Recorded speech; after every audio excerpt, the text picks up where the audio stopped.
Hello friend, সবাইকে good morning. এখন 6:20 বাজে।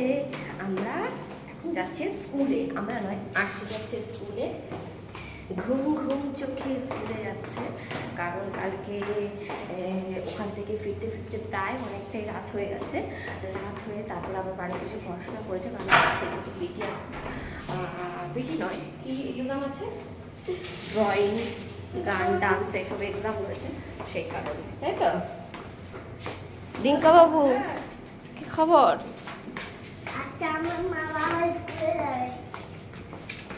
ঘুমিয়ে পড়ো, টাটা, বাই বাই। বাবা হ্যাঁ, টাটা।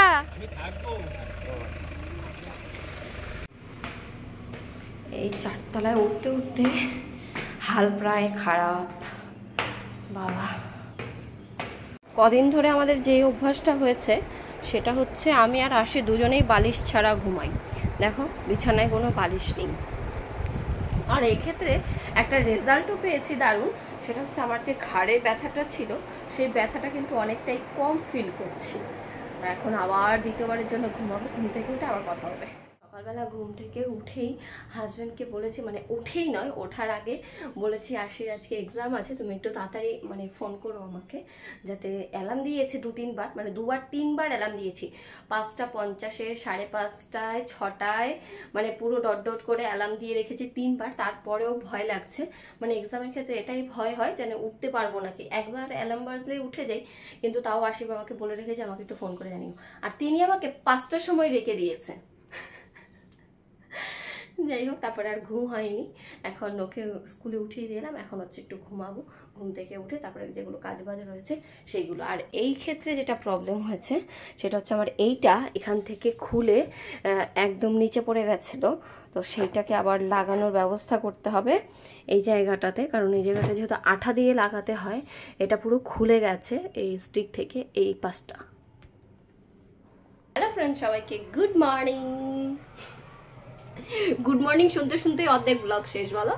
যাই হোক, এখন আমি রান্না বসিয়ে দিয়েছি। এখানে ভাত বসাইনি এখনো, এখানে শুধু জলটা ফুটতে দিয়েছি। এখানে আমি চাল ভিজিয়ে রেখেছি, যদিও চালে জল নেই, এরকম হচ্ছে ভেজানো। ভিডিও করার চক্করে চালে জল দিতেই ভুলে গেছি। ভেবেছি চালটা একটু ভিজিয়ে রেখে তারপরে যদি করি তো সেক্ষেত্রে ভাতটা ভালো হয়, কিন্তু চালে জল দিতেই ভুলে গেছি। ধুয়ে রেখেছি কিন্তু ধোয়ার পরে জল দিতে ভুলে গেছি। এই হচ্ছে কাজ আমার কাজ।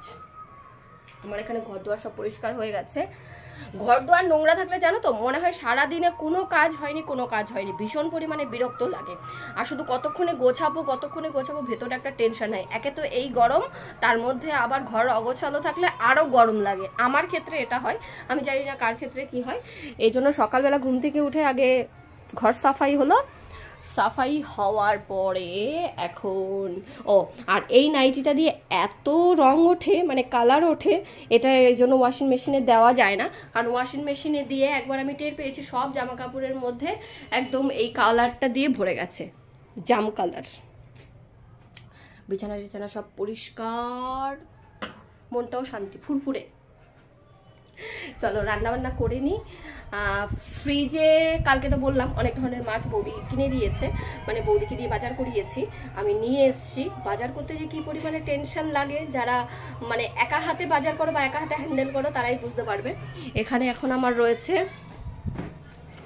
এই দেখো, টোপলা ভর্তি মাছ রয়েছে। যদিও 2-3 রকমের মাছ আমার ফ্রিজে ছিল, তাও আমি বাজার করিয়ে নিয়ে এসছি। আর এখানে হচ্ছে এই এই এই এই এই এই খুলছে না, এখানে হচ্ছে ভেজিটেবল আমি কিনেছি, কিন্তু যদি ওইগুলো শুকিয়ে গেছে।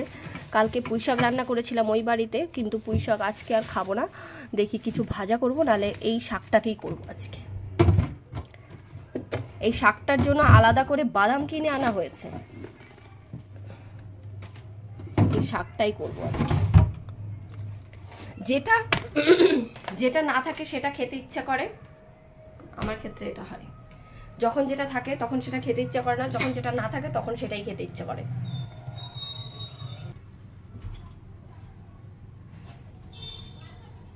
কচুর শাকে আমার এমন অ্যালার্জি, মানে অ্যালার্জি বলতে কখনো মনে হয় যে কচুর শাক ধরলেও মনে হয় আমার হাত চুলকে ফুলে যাবে, এইরকম ধরনের। সেই জন্য মাঝে এখন ভাবছি যে কচুর শাকটা যখন মানে করব তখন হাতে গ্লাভস ধোবো, তখন হাতে গ্লাভস পরে নেবো নাকি, এরকম ধরনের একটা ম্যানিয়া আমার।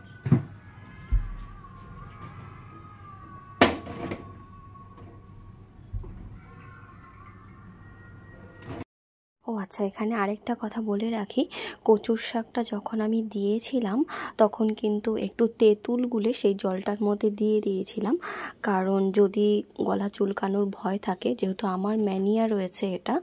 আমি একবার জানো তো কি হয়েছিল, ওই সেই গারুই সংক্রান্তি হয় না, তখন আমাদের বাড়িতে সেই ডালটা করে, গারুই সংক্রান্তির ডালটা, সেই ডালটা খেয়ে একবার এমন একটা কচু মুখে দিয়েছিলাম যেটা খেয়ে আমার জীবন প্রায় যায় যায় অবস্থা হয়েছিল। মানে কচু গলায় গিয়ে সেই কী যে একটা বিচ্ছিরি একটা অবস্থা, সেটা ভগবান ছাড়া কেউ জানে না, মানে মরেই যাব মনে হচ্ছিল এইরকম। যাই হোক, তখন থেকে আমি কচু খেতে ভয় পাই। তারপরে এখনও প্রায় কচু খাওয়ার কথা মনে শুনলেই আমার কেমন যেন একটা ম্যানিয়া হয়। তাও মানে এটা নিচে যখন এনেছি তখন একটা দিদি বলল যে না নাও ভালো, আমি রান্না করেছি, তেমন কোনো অসুবিধা হয়নি। সেই কারণে রসুন ফোড়ন দিয়ে ডাল দিয়ে, যদিও আমার ঘরে মাছের মাথা ছিল, কিন্তু আমি যেহেতু মাছের মাথা দিয়ে সবজি খেতে পছন্দ করি না, আর আরশিও তেমনভাবে পছন্দ করে না, সেই জন্য এটাকে বাদাম দিয়ে করা হয়েছে, নিরামিষ ধরনের।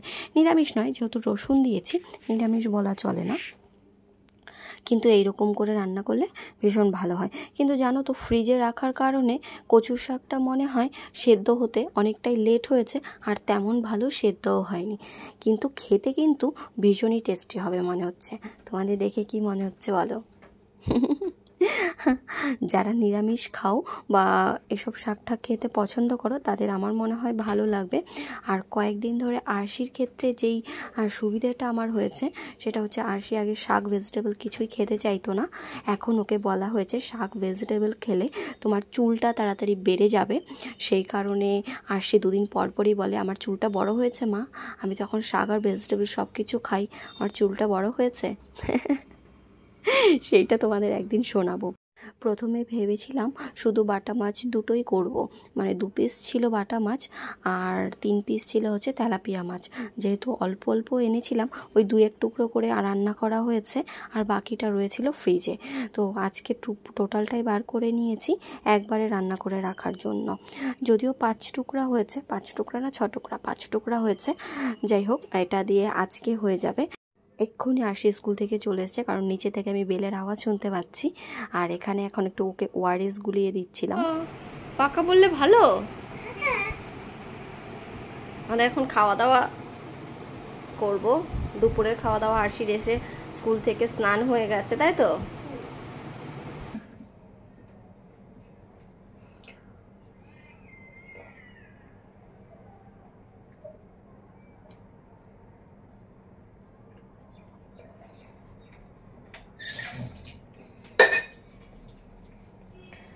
আরশি স্কুল থেকে এসে খাওয়া দাওয়া করে ঘুমিয়ে পড়েছে, আর আমি শুয়েছিলাম। কিন্তু আমার মানে শুলেই দুপুরবেলা আমার এত পরিমাণে কল আসে, মানে যেই সময়টা আমি ঘুমাই সেই সময়টাই আমার সারাদিন ফোন আসে। এমনি সারা কাজের সময় বা কোনো সময় আধাটার সময় কল আসে না, ওই যেই সময়টা শোবো সেই সময়টাই আমার ফোনে হ্যালো হ্যালো হ্যালো হ্যালো ক্রিং ক্রিং রিং রিং বাজতেই থাকবে, চোখ লেগে আসলো ক্রিং বেজে আসলো, এই হতে থাকে। যাই হোক, এখন বাজে হচ্ছে 2:30। আরশির বাবা পরে, মানে ডিউটি থেকে আরশির বাবা আসবে একটু পরে, তারপরে আবার কল করবে। এই জন্য আর ঘুমিয়ে আসিনি আজকে, কারণ ঘুম থেকে উঠেছি প্রায় 10টার সময়। তো এখন ঘুম আসি, মানে 10টার সময় ঘুম আসলেও আবার 2-2:30টার সময় আরশিকে নিয়ে একটু শুই, তখন একটু ঘুমাই, কিন্তু আজকে আর ঘুমাইনি।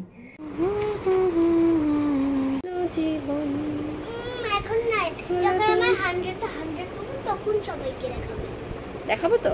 হ্যাঁ শিওর। হ্যাঁ, তুমি এখন ভিডিও বন্ধ করো, নয়তো আমি আবার কাউকে দেখাবো না। ওকে ফাইন, ভিডিও বন্ধ করো। গো ফার্স্ট, রাইট ফার্স্ট।